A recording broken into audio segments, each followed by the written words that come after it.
thing we have to fear is in war. fear itself. There is no substitute for victory. Let us never negotiate out of fear.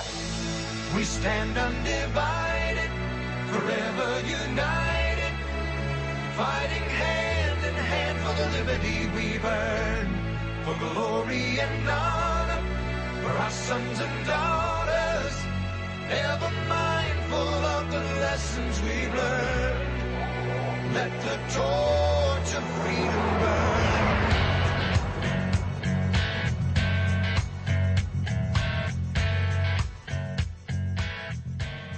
Welcome to the intersection of faith and politics. This is WallBuilders Live, and we appreciate you listening today. You can find out more about our program at wallbuilders.com and wallbuilderslive.com. I'm Rick Green. I'm here with David Barton. David, last week we had George Barna with us. You and George just came out with a new book called U-Turn, and we talked a little bit about that. But there's so much good there, we decided to get him back to comment on a few articles we've read as well. Yeah, and specifically kind of looking at the overall condition of the church, or of the faith, if you will, where we are in America. And I do find it really, really amazing. I was talking together with some folks recently. The kind of things that we talk about with the church inside America, the church outside America doesn't talk about. I mean, they're into the really big issues. At a global conference recently of church leaders, they were saying, we used to be affiliated with all these denominations, but, now they're doing this homosexual marriage stuff, and they've gotten really liberal, and so we're not going there. And America's not talking about those kind of issues. We're talking about how we can get more square footage and how we can get more people hired on the staff. And, oh, no, we don't want to cover issues that might upset someone. And so while the outside church across the world is really focused on the quality of doctrine, we on the inside church in America are more on the aesthetics of how we present things that avoid doctrine. So it really is interesting, and probably no one more so than George studies the condition of the church. He started as a political pollster. He did polling for campaigns. He's done polling for parties. But he really, as a Christian, got focused on, why do Christians think this way? And so he has done literally tens of thousands of polls. And I don't think anyone has a better view of how Christians think and act in America than George. George Barna is our guest. Stay with us. He'll be with us right when we come back from the break here on WallBuilders Live.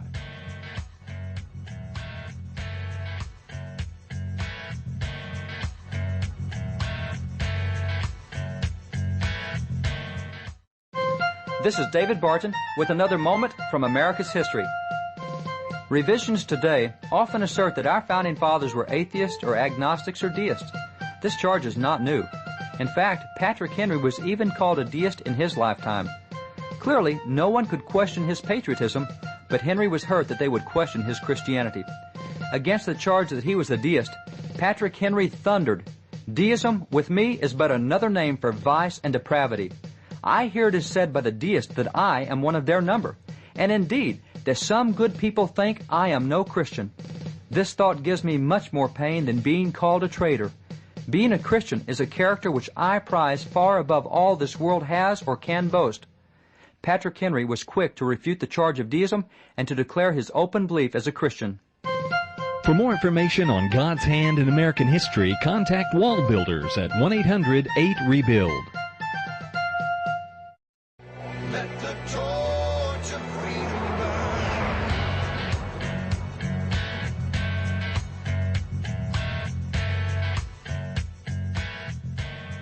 Welcome back to the intersection of faith and politics. This is WallBuilders Live with David Barton and Rick Green. Thanks for staying with us today. George Barna, our good friends with us, author of, I've lost count, George, is it 50-something books now? Yeah, I'm with you. I've lost count as well, but I know it is over 50. It's a lot of books and great stuff, incredible data. I don't know how you collect so much data. You must constantly have this data being mined and information coming in from folks, but you've been doing it for churches and for all kinds of organizations, even the Navy and the Army, just doing incredible work and helping people figure out what's going on in the minds of folks out there and their attitudes. George, always a pleasure to have you, brother. Thanks for coming on. Well, thanks for having me. And, the easy part is getting the data. The hard part is figuring out, what does it mean? So, yeah. You know what I think is even harder, because nobody else does it like you, is taking the data, figuring out what it means, and then making it actually understandable to people like me that didn't go get the data. I mean, you really do, and I'm just going to brag on you for a second here. When we do our legislators conference, 2 years in a row now, you've come in, and with these legislators, you lay out all this information that helps them to understand what's happening out there with their constituents, with the nation, in a way that just nobody else can do. So it's not just getting the data and figuring out what it means. You've got a way of explaining it and making it understandable to the rest of us out there. So it's a gift, brother. Thank God for putting you out there and making you a tremendous asset to the kingdom today. Well, that's kind of you. Thanks. So tell me what's happening with the church right now and pastors. This before the election, there was a lot of talk of our pastors going to speak out this time, and why aren't they? And some of them just completely shying away from anything that had to do with the election and politics and the issues going on. Others being very bold. I mean, what are you finding as you survey churches and pastors out there? Yeah, it's an interesting question. I've been working with a group called American Culture and Faith Institute for the last couple of years, doing research with them in a number of areas, but one of those has been that we have been regularly surveying theologically conservative pastors. They represent probably about 100,000, 90,000 to 105,000, but we'll round it off at about 100,000 churches across America, and these are just Protestant churches now. And before the election, a number of months before the election, we asked them, what'd you do in 2012 in that election cycle, and we got that information. Then we asked them about the 2014 election. That was, 6 to 12 months before, when we asked them these questions. And so we got from them a sense of what they were willing to do. And by and large, what they told us is, you know what, I'm not planning to speak very much about the issues. We had about 4 out of 10 who said they'd talk about abortion, 3 out of 10 who said they'd talk about same-sex marriage, and almost nobody who was willing to talk about anything else: immigration, environmental care, gun rights, gambling, government spending, U.S.-Israel, Common Core. I mean, we asked about all these things, and in every case it was 1 out of 10 or fewer pastors. And these are the issues that are real life. I mean, they're happening right in front of us, and the church has a responsibility to help educate the flock on what the Bible says about these things, but they're just not even addressing it. And that's what concerns me so much, is because at the same time we're also doing surveys with conservative adults around the country, and one of the conclusions that we've drawn that I think is hard to argue against when you see the data is that even by their own admission, they say they're not well informed on most of the key issues. So where do they get their information? By and large, again, by their own admission, they're getting it from the media. And as we both know, the mainstream media don't give you a real objective view of reality and a real good sense of what's really going on. And they're certainly not going to give you a biblical perspective on what somebody ought to be thinking about these kinds of issues. They're definitely going to be secular. I mean, no matter what station you'd turn on, it's going to be a secular viewpoint, not a faith-based, not a biblical, as you said, worldview. So if you're a Christian and you're trying to live by your faith and follow the Bible's commands on all of these different things, and you're not getting it at church and you're having to go to a secular source, you're certainly not going to get good guidance on what your opinion ought to be. Absolutely. And so, to me, what that says is, wow, this is a great opportunity for churches, particularly for conservative pastors, to say, you know what, people talk all the time about how the Bible's not relevant to my life. But, well, here's an opportunity. You can take the issues that we're hearing about every day, the kinds of laws that are being debated and passed in Congress or rejected, vetoed. I mean, all of these things are happening that relate to your life. The Bible speaks to these issues. And by the way, pastors told us in the same survey, I know the Bible speaks to these issues, but I'm not going to. And so I'm looking at this saying, wow, what a great opportunity we have now to connect the dots here for people. And so now here we are after the election, and we just went back. We have a study in the field actually right now, and I've got some of the preliminary data, which is very, very similar to what it's going to wind up being given the sample size I'm working with here. And what we discovered is that, pastors were pretty prescient. They told us they weren't going to talk about these things, and for the most part, they didn't talk about these things. I mean, it was very sad. Which means the church went in, a large portion of the church anyway, went into the elections uninformed on the biblical position of these issues. It's true, and one of the interesting, ironic things that I find in our surveys is that most individuals, when you ask them, on what basis are you going to choose candidates? They so frequently say, we're going to look at their stands on the issues. And then after the fact, we ask them, well, what's your stand? And, what was this candidate's stand who you chose? They don't know what these people stand on the issues. They don't look at that at all. They know that that's what they should be doing, but that's hard work. That takes a lot of effort. It's difficult information to process and really understand. And so what we wind up doing is voting for people who either have a particular party label or somebody who we think is kind of attractive or, is photogenic or has some other kind of appealing quality that doesn't have anything to do with their worldview or their ability to govern. So if they didn't speak out before the election, did they feel any burden to address these things after the election? Did they feel like it was safer ground, or did they just not want to address them at all? Here's what we found. Before the election, 10% said they were going to speak about immigration policy. Now that the election has been completed, we asked them over the last 6 months, did you speak about any of these particular issues? Immigration policy, only 9% did so. So they were pretty accurate in terms of assessing what they would do, but it's unfortunate that less than 1 out of 10 pastors spoke on that. Tax policies and financial reform, only 8% spoke about that. Common Core, what's going on in public education, only 11% spoke about that. Individual privacy rights, again, only 1 out of 10 spoke about that. And these are the ones you said were theologically conservative. This is not all pastors. You're talking about out of those that were theologically conservative. Absolutely, and we put them through a theological screen, not just asking them, do you consider yourself to be theologically conservative, but we ask them about a number of things out of the Scriptures, and then we'll place people in a particular category of theologically conservative, and that's the group that we're talking about here. Okay, yeah. I'm scared to ask this one, George. So I wonder if the theologically liberal are as likely to stay away from these subjects, or if they're actually giving a non-biblical position on these issues. They're not afraid to speak out on it and give the warped view.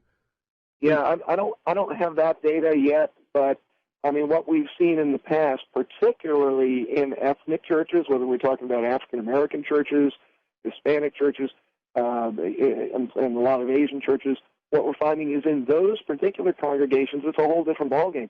They speak about these things frequently because their people recognize how much it affects their lives, and so they want to hear a perspective on it.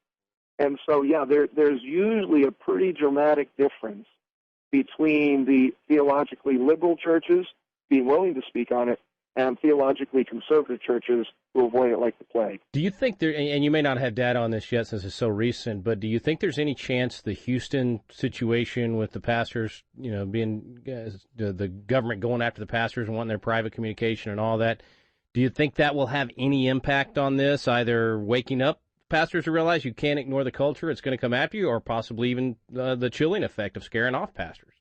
Well, yeah, I think in some ways it may scare off a lot. With the theologically conservative pastors, what we found was that half of them said that they don't preach about these things, they don't get involved in political matters, they don't bring their congregations into more active contact with politics because they're concerned about the IRS coming after them, either taking away some of the rights of the church or impacting their image as a community leader or as a pastor, or doing something even more dangerous or creating a greater hardship for them as pastors.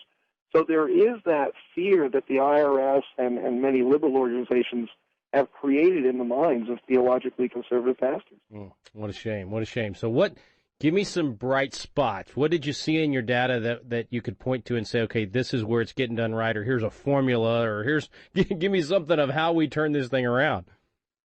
Well, in some respects, we did see that there was an increase in church and pastoral activity in some of these areas. So things like distributing voter guides. Now, you would think that this is a really simple thing. It's kind of a no-brainer. Before the election, less than 1 out of 4 theologically conservative pastors said that they would distribute voter guides or point their people to online voter guides, that type of thing. After the election, we found that it was actually much better than they had anticipated. A third of theologically conservative pastors did so. Now, a third isn't anywhere near where it should be, I think. But nevertheless, I mean, that's almost 10 points higher than they themselves had anticipated. So there was something that was happening that said to them, you know what, we've got to get more involved. Encouraging their congregants to get involved in political campaigns, to get involved in dealing with the issues at a grassroots level. Only 8% of pastors before the election, 6 to 12 months before the election, said that they were going to do that. But after the election, we found that 3 times as many as expected, 24%, had actually done so. So again, the number is still really low. I mean, this is not a big deal to say to your people, you need to get involved. Yeah. I mean, how tough is that? How's that going to negatively impact your image? But, you know, nevertheless, I mean, at least there was positive movement, so that's a good thing. And then when we look at strongly encouraging their congregants to vote, only about half the pastors said they even planned to do that before the election, but 3/4 of them did that this election cycle. So those are some of the real positive things that we see coming out of the research. I wonder, did it even show up at all in the research whether or not pastors might have initially thought they weren't going to address these things, but congregants came to them and asked? I mean, can the congregation have an impact on whether or not a pastor does this? If they're saying, hey, we need to hear on these issues, or you know, we've got your back on this issue, does that help, or have you noticed if that's helped? Well, I can tell you from the other direction, yes, it matters a huge amount because, again, when we ask pastors, why won't you do these things, the most common answers we get are, when I talk about politics, my congregants complain, or I just know that they don't want to hear about these issues. That's not of interest to them. So if congregants go to a pastor and say, you know what, I'm really wrestling with my civic duty here. I want to be a good citizen. I know that the Scriptures call me to be informed and involved and to help make good choices that will propel the country forward in a way that blesses God and blesses people, but you need to help me with this. I don't know what to think about the issues. You know, teach me out of the Scriptures how to think about these critical issues, whether it has to do with education or guns or relations with Israel or taxes or immigration or, you know, healthcare, whatever it may be. Just help me. Give me some guidance here. That's your job, and I really need that. If pastors heard that more often, I really do believe that a lot of them would say, well, okay, I want to be a blessing to these people. I've been called here to teach things that are going to help them and are going to have a positive impact on their lives. And if that's what they're saying they need, then I've got to jump in. And that's great marching orders for all of our listeners, everybody out there. Even if your pastor is speaking out on these things now, what a great way to encourage them and say thank you for speaking to these issues. I needed to hear that, but if they're not, exactly as George just said, go to them and tell them you need it and you want it. George, last question for you today is you mentioned in one of the articles I read that you think maybe even the way pastors are being trained has something to do with this at seminaries, that this is just they're not taught to engage on these issues. Well, it's true. And, you know, part of it has to do with how we assess success in churches. You know, and our research found that pastors tend to measure 5 things to help them figure out if they're a quote-unquote healthy and growing church. You know, things like church attendance, how much money they're raising, how many programs they have, how many staff members they've hired, and how much square footage they've built out, all of which is fine. But, you know, one of the things that I've learned being in research for so long is you get what you measure. You got to measure the right stuff. None of that is the right stuff. Jesus didn't die to fill auditoriums. And so we've got to measure the things that he did die for, which is that people's lives would be radically transformed by the truth of the gospel and you know, what the principles of Scripture teach us. And so we're not measuring the right things. Now, can we do a better job? Yes, but seminaries aren't preparing pastors to be thinking along those lines. Second thing we've got to do is make sure that our churches are being led by leaders, not by teachers. There's a big difference between those 2 giftings and callings. They're both necessary, but they're both radically different from each other. And so, there's a lot that goes into it, and I think it would be a good time in the American church's history to re-examine how is it that we train people for different roles within the church, and even how do we need to perhaps even reorganize the church so that it can be more effective at being what God envisioned us to be. Well, speaking of solutions to turn this thing around, you and David Barton have teamed up on a new book called U-Turn, Restoring America to the Strength of Its Roots. Let's get you back on the program again soon. I'd love to do it. Appreciate you coming on today. Thanks, Rick. I appreciate it. That's George Barna. Back in a moment with David Barton.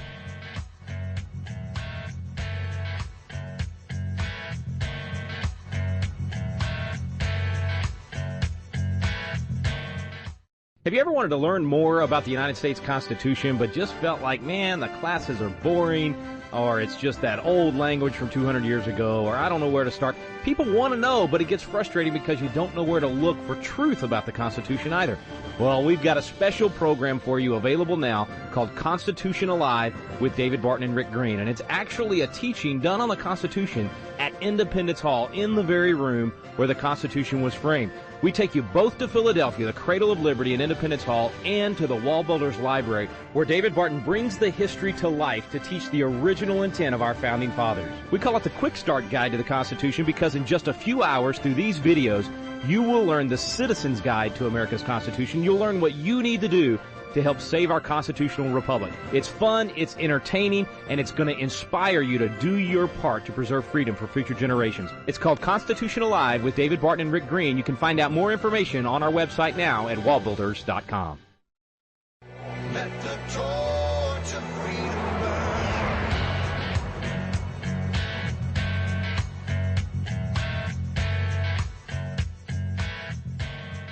Welcome back. Thanks for staying with us here on WallBuilders Live. Back with David Barton now. David, well, this is a great follow-up. Last week, you and George talked about that partnership between the family and the church and government, and how that really had been our breakdown and what we need to turn around. And I mean, obviously, a huge portion of this rests squarely on the church. So, I mean, today's topic is exactly where we need to be focusing. Well, I thought it was really interesting that George said that fewer than 10% of pastors are willing to talk about current issues.